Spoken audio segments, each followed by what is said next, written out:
Howdy, my name's Yojimbo Blade, and today we're talking about Starlight Billy. They announced him. What a surprise. We were all completely shocked. He looks cool.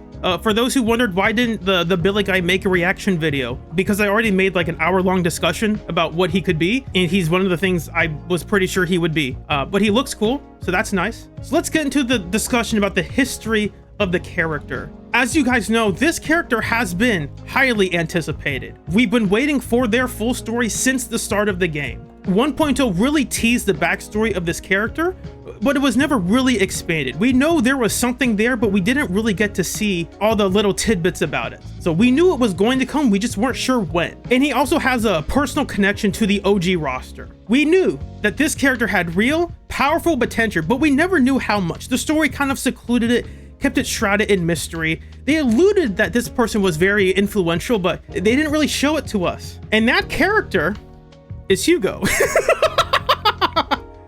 So as you guys might know, Hugo is an ice attacker, and Hugo was the last agent of season 1. And season 1 was conveniently filled with content for ice agents. Hugo shares a very similar space to the Void Hunter of season 1, Miyabi. And when I say that Hugo and Miyabi share a similar space, I mean that they are both crit DPSs that do really well with stunning the enemies, but Miyabi just has more team options because unlike being just an attacker, she's also an anomaly agent. So she was really good at abusing freezes during stun. And so basically any fight that Hugo would be good in, Miyabi would be also good in. So all of that said, Hugo was actually pretty good in the context of season 1. If you put Hugo at the launch of Zenless, he would have been incredible, but he was not at the launch of Zenless, he was at the very end of season 1.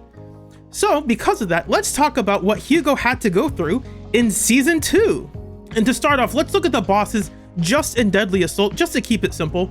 Reminder, season 1 was overflowing with Ice Week content, so it does make sense, like dial that back a bit. We want other elements to actually do something, please. So it's not a big surprise that there weren't a ton of like Ice Week enemies at the start of the season 2.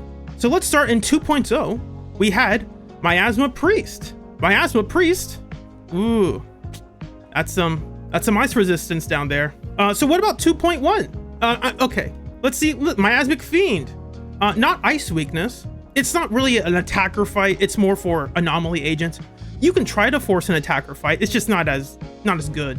So like, yeah, Hugo doesn't want to be in this fight either. And let's look at 2.2. 2.2, the Defiler. Ooh, an attacker fight. Ooh, ice resistance. That's not enjoyable. Nah, Hugo doesn't like that. Let's look at 2.3. Wandering Hunter, ice weakness. Yes, and a crit DPS fight. Yes, wonderful, fantastic. No, because this is not a crit DPS fight. This is a rupture fight, because look at that defense. Ooh, that's a lot of defense. Now you can still use Hugo in this fight, but Hugo doesn't really like that much defense on enemies. It's still not an ideal fight for Hugo. You can still force it. Of course, you can still make it work, but it's not his ideal matchup. There's something for ice, just not for Hugo. Maybe 2.4 will be different. Ah, look at this. Yes, the Thrall. We know this guy. Hey, look at that. He's got an ice weakness. And he's an attacker fight, right? Or he's good for stun agents. And hey, Hugo loves stun agents. So of course, the Thrall would be perfect for Hugo, is what I would say if this little crocodile demon persona, what you would call it, Sobek soy boy over here, didn't come out every minute and make your life miserable. Yeah, so the reason Hugo hates this fight is because Hugo is a stun burst DPS, and there are periods in this fight where you just have to deal damage, and unless you build your stunners as DPS units, that phase is awful for Hugo. It is so funny. On paper, you read what this boss says and you say, oh man, this is a perfect matchup for Hugo. Giant stun damage, ideal for stunners. The guy who runs 2 stunners in this team should love this fight. And then you actually try it out with Hugo and you realize, oh my gosh, this feels awful. It's still doable. Not to say you can't do it. That's crazy. Of course you can do it. It's just not what he wants to do. Nothing really is good for Hugo. Maybe 2.5 will be different. Do you need me to say it? It's ice resistant. Let's go. The attacker boss with ice resistance. Now, that's not to say season 2 has had nothing for Hugo. I need to make that very clear. Banyrek, I have no idea how to pronounce his name. Banyrek. He came out at the launch of season 2, and he is ice weak. He's not a big enemy, but he's annoying to deal with. And we also got Doppelganger or Miasmic Doppelganger Monato, and he is ice weak, and he is like a boss you do want to do a lot of damage and stun because his stun duration is only 7 seconds long. So Hugo does actually like this fight. He's very good in it. And granted, Hugo is better in Chiyu defense anyway because he can reach a kill threshold better than some other agents, and that's the fun part with Hugo, is to speedrun Chiyu defense stuff. Hugo still has some fights where he's really good. He's actually very good in some select fights, and his kit is much more powerful in Chiyu defense anyway, but in the context of season 2 overall, Hugo is probably, I should have put this in quotes, I would say Hugo is bad. You can still get away with using Hugo because of how much stuff is made for Miyabi. It's just not an ideal situation. Hugo does not have many ideal matchups where you look at a fight and say, oh wow, I really wish I had Hugo in this fight. There really aren't that many. Let's take what we just said, and now let's look at Starlight Billy. Starlight Billy, oh wait, what the heck? Hold on. Technical difficulties. A whole page that I had got deleted. I don't even know how that happened. Starlight Billy is a physical rupture agent. He is the last agent of season 2, and season 2 was filled with content for physical agents. Lots of physical weak enemies. That is how I knew, like near the start of season 2, I knew the next Void Hunter would be physical, because like, I noticed, man, there are a lot of physical weak bosses, but they aren't anomaly bosses. That's strange. And speaking of which, Starlight Billy shares a very similar design space to the Void Hunter of season 2, Yeshongguang. Both of them are independent crit DPSs. They're both really good at just doing their own thing. You don't need to build like a hyper specific team around them. But Yeshongguang does have more options just because attackers have more team options in general than Rupture agents. She kind of just works on her own anyway. This is all sounding really familiar. If we went back a couple slides, you might say, wait, didn't you just copy paste like everything you made from the Hugo slide? Yes, this is copy pasted. It's essentially the exact same thing as Hugo. Wait a second, hold on. We know what happened to Hugo in season 2. But before we get there, let's look at the content Starlight Billy has right now. Like if Billy were out right now, let's look at some of the bosses he would be good in. So let's start in 2.0. Same with Hugo. We'll go through the list. Miasma Priest. For some reason, I don't know why the devs say this. The devs claim Miasma Priest is ideal for Rupture agents. I don't know why. That is not true at all. Her defense is the same baseline defense as every other boss. I don't know why they insisted that she's ideal for Rupture agents. It's not true. The only guess I have is, well, because she was the first one to have a miasma phase, maybe they expected you to really struggle, but her miasma phase is really easy because it's defensive assist slop. You just spam defensive assist until it breaks, and that's it. Like, it's not ideal for Rupture agents whatsoever. It's good for Yixuan, but that's one character. It's not even designed for Rupture agents. It's just a different boss, whatever. Let's look at 2.1. Miasmic Fiend. She is weak to physical, so that is something for Starlight Billy. She is an anomaly fight, and you probably don't want to use Billy in an anomaly fight. You could try, you can force it, but it's probably not ideal. And 2.2, hey, the Defiler. The Defiler's pretty good. Weak to physical, we like to see that. But again, her defense is still the same as pretty much every other big boss. It's 952, 953. So because of that, it's like, well, yeah, Billy's good in that fight, but that boss is not designed around Billy, right? Like, it's not designed for an agent like Billy. It's just designed for pretty much any crit DPS. 2.3, hey, this is a Rupture fight. He's got high defense. Look at that. We love that. Ooh, wait a second. That's physical resistance. That's a 40% physical resistance. Ooh, yeah, you know, maybe Billy doesn't like this fight. Huh, that's weird. Anyway, moving on. 2.4, hey, Yixuan, the Thrall, hey, physical weakness, that's good. But again, the same base defense as most other bosses. So yeah, Billy's good in this fight, but he's not amazing. Now, if he has high damage, he will be, but that remains to be seen. And finally, 2.5, hey, physical weakness, the Primordial Nightmare. That's a good fight then, right?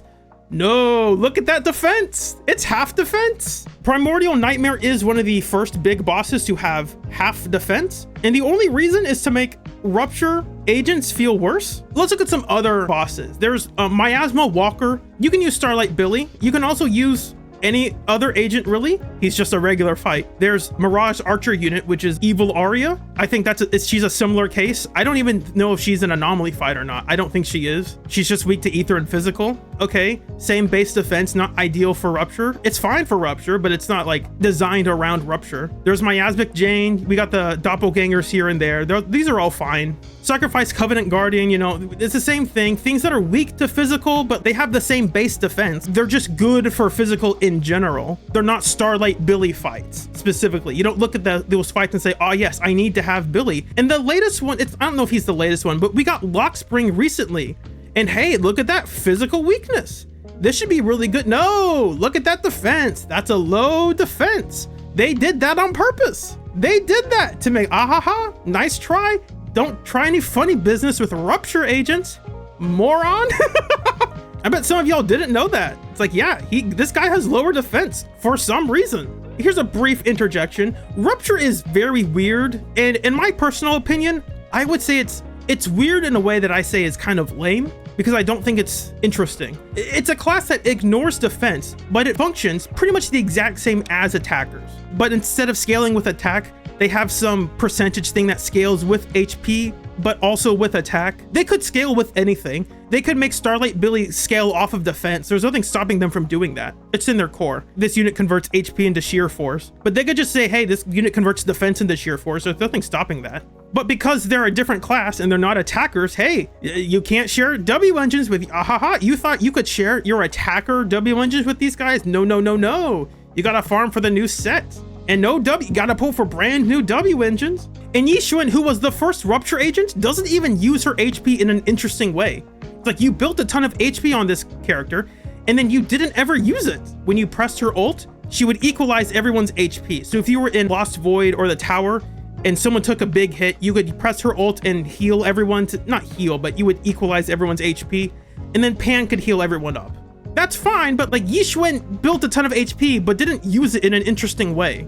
And currently, there are only 2 enemies with high defense, but much more enemies, a lot of the newer ones, have lower defense. The newest bosses in Deadly Assault all have half defense, which is strange, because they're not even like designed for Rupture agents.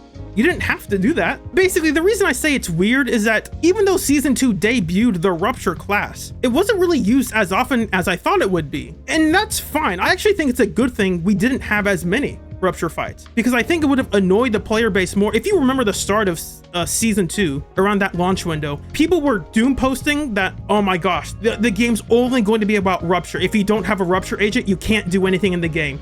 Rupture's the only way to get rid of to deal with miasma nonsense or whatnot. Yeah, that was never true. So I think it's a good thing that Rupture didn't become an overbearingly dominant class that everyone has to get or else they can't do anything. But it is strange that like they built the hype around this type of class and then didn't really do anything with it until like 2.3, when they actually released more Rupture agents. It's just strange. So it's like, if you don't have a Rupture agent, you're probably fine. In summary, let's go over some stuff we talked about. It took me a while to get here because I deleted a slide by accident somehow. There are only 2 enemies in the game with a high base defense. Both of them are weak to fire and ice, and one of them resists physical. One of those bosses is Wandering Hunter, and the other one is this guy named Hator. He resists electric, in case you wanted to use electric for some reason. He also has the same really high 1,588 defense. So that's a fight for a Rupture agent. That's cool, but there are only 2 enemies in the game with defense that high. You can just kind of ignore him if you feel like it. Just slap some pen ratio on a character. And we've had many physical weak enemies in Season 2. Some of those enemies have lower defense. And if you've been paying attention to the marketing of this game, you probably already pulled for Ye Shengguang, because the game basically screamed at you to pull Ye Shengguang. So many of you watching this chat, you already have a character to deal with all of these physical weak enemies in Season 2. You already have that character. And even if you don't have that character, you all already have a physical attacker. His name is Billy. And I know you guys have Corrin. I know some of you have Neko. You already have physical DPSs to deal with the physical weak enemies in season 2. You just have them already. This is why I argued that physical Rupture Billy would be bad. And bad is in quotes for a reason. Presently, Starlight Billy does not have content designed for him to be amazing. Compare this to pretty much every other season 2 DPS. Yi Xuan on release, she gets an ether boss that she's actually really good against. It's not a Rupture boss specifically, but she is built in a way where she can handle it pretty well. Alice gets a boss designed for her. Even Seed gets a boss designed for her. The only one that really doesn't is Orphe, and Orphe is a sub DPS, so does that really count? Like, she's not the main DPS of your team usually. What else do we have? Monato, Yidhari, Banyue, they got Wandering Hunter. So like, yeah, every other DPS has a boss designed around them. So far, none of those bosses really align with Starlight Billy. Don't get me wrong, he's got lots of good stuff, but nothing amazing. This might be wrong, this might be outdated, but this is what I know at current. There are not going to be 2.8 bosses designed for him either. Like, they're not going to create a physical Rupture boss designed for Billy. Basically, if you look all the way back to my Caesar video, I argued a point that the reason you use agents is to solve problems, right? Like, if an agent helps you solve a problem, then that's a good thing. The problem with Starlight Billy is that he doesn't solve a problem for your teams that other agents can't already solve. Like, if you already have Ye Shengguang, yeah, I already have Ye Shengguang. Why would I pull for Starlight Billy? Billy's not helping me beat something up that I wasn't already beating. And now let's look at the future a bit. Here are some mild spoilers for season 3. Season 3 will feature a new element. Pretend to be surprised. It's going to be wind. Wind was in the pre-beta. There are videos about that stuff already. So Kaku was a wind agent, and then they changed her to be ice. So wind was something that was already on their minds. Now, I don't think wind is inherently interesting. And the reason I say this is because, like, oh, I know what they're going to do with wind. They're going to make a new wind boss that says, oh boy, I sure hope you have a wind agent, or else this boss will be really tough for you. Ooh, that sure is interesting.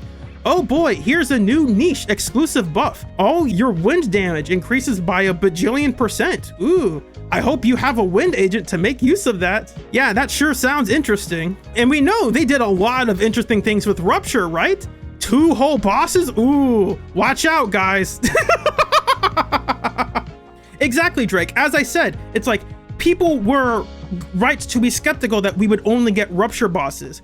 And I'm surprised that we didn't get more Rupture bosses. I'm not saying season 2 should have been only Rupture bosses. That's crazy.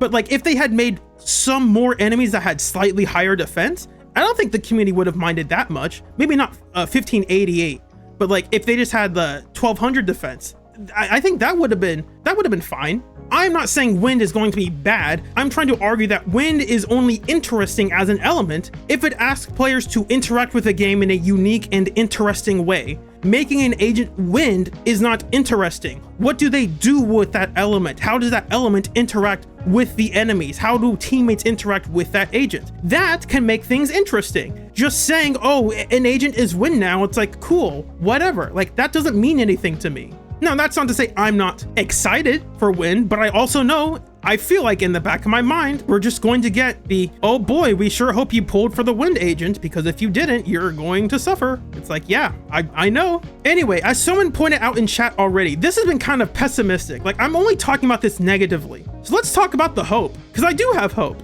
So here's the hope. I'm not a doom poster. I don't like doing that stuff. I'm an analyst, and I want Zenless to be a good game. And so far, I've only really told you about the bad things for Starlight Billy, right? Like, oh, Starlight Billy doesn't get any of this stuff. He's already competing with other agents who do his job. He's not going to be good. That's only based on like classes and attributes, right? Or it's like, oh, Billy is a physical agent. This other agent is also physical. Therefore, he's not worth getting, right? I don't actually believe that. I'm saying that for the people who have that mindset. And the fact is, for most players, none of that stuff will matter. I spent all this time telling you about this stuff. Yeah, this doesn't matter. And the reason it doesn't matter is because most players don't play the end game. They pull for characters that look cool, they have engaging stories, or they just have neat designs. Like, oh, Billy does the same thing as Ye Shengguang. Yeah, who cares? Billy looks cool, I'm gonna get him. That's it. For those of you who missed it, the VA for Ye Shengguang is also married to the VA for Billy. And she made a post saying she's going to try to use S-Rank Billy in a Ye Shengguang team. Now, all of you watching this, you don't need to know anything about Billy's kit to realize that this is probably not going to be good. And that's fine. I'm pretty sure she is not grinding out like 65k boss kills against Primordial Nightmare, right? Like, that's not what she's doing. She wants to play around and have fun with a character that is voiced by her husband. That's it. She doesn't care about if the team is optimal or if she's doing the perfect parries or whatnot. She doesn't care about that. She wants to have fun playing the game. That's it. That's all she cares about. And that's wonderful. What? Why did that not get, whatever. Hold on. Pause. I don't know why that one didn't get fixed. Only the highest scores and the fastest times, they're the only things that matter. If that is the kind of player you are, then you can't pull for Starlight Billy. You just can't. If that's your mindset, unless Billy is overtuned to the point where he is overpowered, you can't pull for this character. You just can't. Put your money where your mouth is. Oh, I only pull for the meta. It's like, well, I got news for you, buddy. Billy ain't going to be the meta. He's got no bosses. He's got no buffs. Season 3 is going to come along. Oh, it's all wind stuff. Wow. Physical Rupture Billy sure loves fighting wind bosses. Am I right? Thankfully, I don't have that mindset. You really think I used double Inferno because it was optimal? If you've watched my like 3 recent videos I made in a row, I used Inferno Metal teams with Bernice, and not by just using Bernice. Banyue, Bernice, both of them on Inferno Metal. Billy, Bernice, both of them on Inferno Metal. I didn't use those teams because those teams are good. I used them because they were fun. And I got 20k, so that was nice. And here's the other thing. I referenced this, but like when Yishuan released, she didn't really have any shield bosses, despite there not being any real Rupture fights in the game. Yishuan released, and she's still really good. Wandering Hunter is not weak to Ether, and that's fine. Yishuan is still good in that fight. Like, that's totally fine. Yishuan does not have one single like Ether Rupture boss, and yet she is still really good. That's amazing. That's awesome. To be fair, season 2 has had like frequent Ether weak enemies, so that's helped her a lot too. And she also benefits from powerful stage buffs. And it kind of makes sense. She released, they wanted her to feel better without making a ton of Rupture bosses. And I actually think that might be the reason why they didn't make a ton of Rupture enemies. I guess their idea is, well, they don't really need to. If we make this character feel stronger, then we can just make regular enemies with the regular base defense and just give her a ton of buffs to kind of ignore the fact that she's not dealing like real true damage compared to other agents, right? And after all that's said and done, Yishuan is still debatably the strongest Rupture agent in the game. And remember back before season 2 came out, people were doom posting Rupture. Like, Rupture's gonna take over the game. It's only going to be Rupture. And that never happened. Like, Rupture has not really done anything. And that's fine. Now, I'm not saying that's a bad thing. I wish there was a little bit more for Rupture, but like the fact that Rupture came out and Rupture didn't immediately make attackers completely obsolete, that's a good thing. Now let's talk about the male agenda. This is gonna be a fun one. Let's talk about it briefly. I totally understand why some people are upset about how the game treated Minato and Banyue, right? Like, Minato was a relevance character at the start of 2.0. We had interactions with him, we had dialogue with him, we met with him, we talked with him, we had a personal connection with him, and then he gets sidelined for 2 nobodies. Minato becomes the A rank, and Lucia and Itari become the S ranks. These 2 characters did not exist until 2.3. If you skipped the bottle event, you started 2.3 and you had no idea who Lucia or Itari was. These characters did not exist. They were nowhere. And instead, the character that we did know, the character from the start of season 2 that we met and talked about, who was like the everyday man, the working man, the blue collar guy struggling in the mines and stuff, he's an A rank. It's like, okay, instead, why don't you pull for these 2 characters that you've never met before, that have never been in the game and that you've never interacted with? It's like, yeah, sure, I guess. And to compensate, the devs saw that the reaction from players and said, okay, you know what? We admit we messed up. We are sorry. We apologize. But don't you worry, guys. We are going to make an S rank male agent, and he's going to appeal to the masses. He's going to appeal to the fighting game players. He's going to be buff and handsome, but he's also going to be kind and gentle and caring. And we hear you. We hear your frustration. So we are going to do this guy right. We are going to give him the treatment he deserves. He gets a 12-day banner.